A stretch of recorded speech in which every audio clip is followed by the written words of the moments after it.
ওয়াসার যে সকল কর্মকর্তা তাদেরকে রিমান্ডে নেওয়া হোক।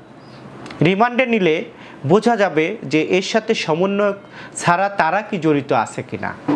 এই ওয়াসার যে এমডি বা অন্যান্য কর্মকর্তা আছেন তাদেরকে অতি তাড়াতাড়ি রিমান্ডে নিতে হবে। যদি রিমান্ডে না নেওয়া হয় তাহলে অন্য সরকারি যে প্রতিষ্ঠান আছে তারাও কিন্তু এই ধরনের উৎসাহ পাবে কাজে। জনগণকে পাশ কাটিয়ে কোনো কাজ করার সুযোগ বাংলাদেশে কোনো ব্যক্তির থাকবে না, সে যত বড় প্রভাবশালী ব্যক্তি হোক না কেন। আমরা এদেশের মানুষ অন্তর্বর্তী সরকারের ডক্টর ইউনূস সাহেবকে শ্রদ্ধা করি, সম্মান করি। আমরা মনে করি তিনি এই অন্যায়ের পক্ষে থাকবেন না, সুযোগ দেবেন না। কারণ তিনি এই সমন্বয়ক যেই প্রভাবশালী গোষ্ঠী আছে তাদেরকে তিনি ভেঙে দেবেন, কারণ ভেঙে দেওয়ার সেই শক্তি তার আছে আমরা মনে করি। যদি ভেঙে না দিতে পারেন তাহলে আমরা মনে করি তিনি তাদের কাছে দুর্বল।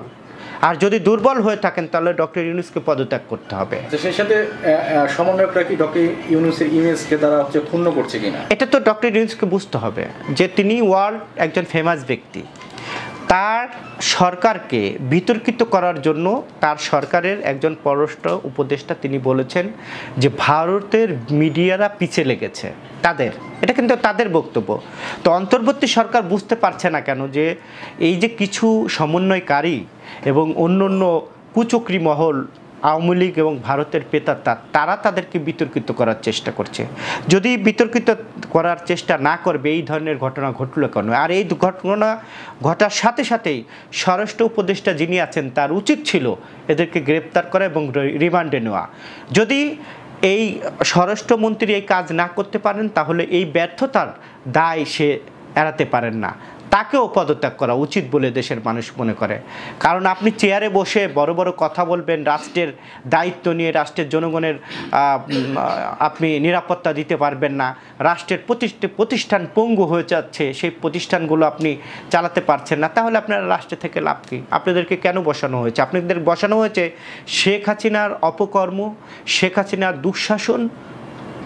এই দুঃশাসনের জাতাকল থেকে মানুষ যখন বেরিয়ে এসেছে 5 আগস্ট, রাষ্ট্রের এবং জনগণের নিরাপত্তার জন্য আপনাদেরকে ওখানে বসিয়েছে। আপনাদের একটা গোষ্ঠীকে বেনিফিটেড করার জন্য বসায়নি। একটি গোষ্ঠীর চক্ষু গরমে আপনারা ভয়ে ভীতু হয়ে আপনারা রাষ্ট্র চালাবেন, তাহলে আপনার রাষ্ট্র চালানোর দরকার নাই। এই গোষ্ঠীকে যতক্ষণ পর্যন্ত আপনারা আইনের আওতায় না আনতে পারবেন ততক্ষণ পর্যন্ত আপনাদেরকে তারা বিশ্ববাসীর কাছে ইমেজ নষ্ট করার চেষ্টা করবে। আজকে পশ্চিমবঙ্গে যে তথ্যটা দিয়ে আমি শেষ করতে চাই, 6,500-এর উপরে আওয়ামী লীগ নেতাকর্মী পশ্চিমবঙ্গে অবস্থান নিয়েছে বিজেপির পক্ষে। আমি বিজেপির নরেন্দ্র মোদীর প্রধানমন্ত্রীকে বলতে চাই, গুজরাটের কসাই প্রধানমন্ত্রী নরেন্দ্র মোদীকে বলতে চাই যে আওয়ামী লীগের যে সকল নেতাকর্মীকে, খুনিদেরকে, সন্ত্রাসীদেরকে আপনি আশ্রয় প্রশ্রয় দিয়েছেন আপনি আপনার দলে অন্তর্ভুক্ত করুন, বিজেপির নেতা বানিয়ে দেন, তাহলে হয়তোবা আপনি পশ্চিমবঙ্গে জিততে পারবেন। আর পশ্চিমবঙ্গের মানুষ সোচ্চার সবসময় এই গুজরাটের কসাই মোদির বিরুদ্ধে। তারা কখনো এই সন্ত্রাসদেরকে লালন পালন করে না পশ্চিমবঙ্গের মানুষ। এই পশ্চিমবঙ্গের মানুষই আওয়ামী লীগের নেতাকর্মীদেরকে রুখে দেবে।